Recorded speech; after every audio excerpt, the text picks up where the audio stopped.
Very good afternoon. I am Fatima Aleem from Management Sciences Department from Lower Mile Campus, University of Education. The topic I am going to discuss is a clue in this sentence.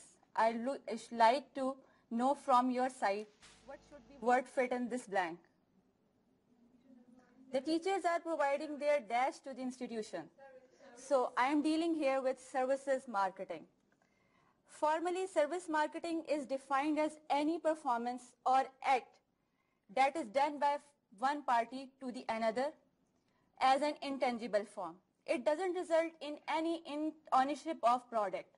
Ownership of nothing is done at the result of services.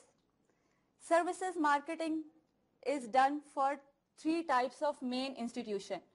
From government side, there are courts, employment, and then from non-profit business organization, there are NGOs, charities, colleges, universities, and then business services that include airlines, banks, entertainment companies, and etc.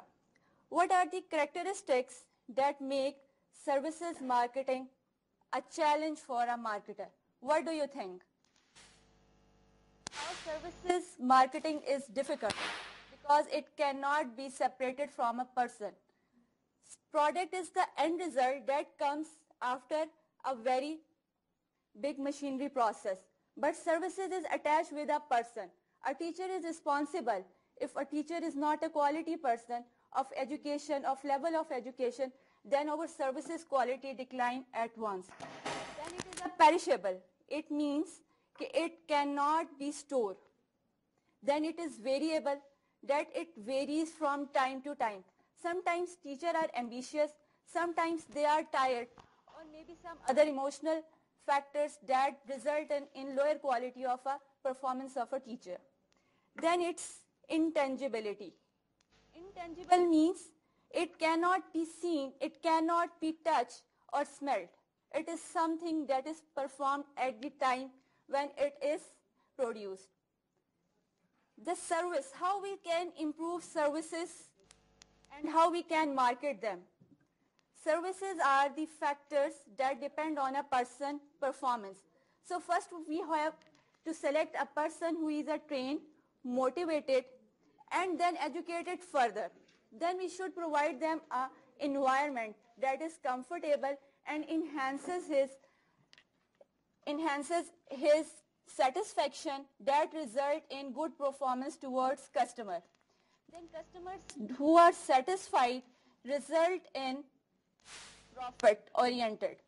For example, how institutions build their names by performance of a teacher, and how teachers are good when they are given with the resources like comfortable environment, multimedia, research papers, and when we train them. This all result in a personal development of a teacher that result in a students who are well educated, and when they go to the market, they repute our institution begin to develop. This is all for services profit chain. How services can be differentiated. For example, we can differentiate our services as an university by offering programs that are not offered by other institutions. Then delivery is the process of communication of knowledge to the students. Environment, multimedia, this can enhances our process of delivery. Then building image among the society. For example, LUMS has created his image among the society. That's all from my side. Okay?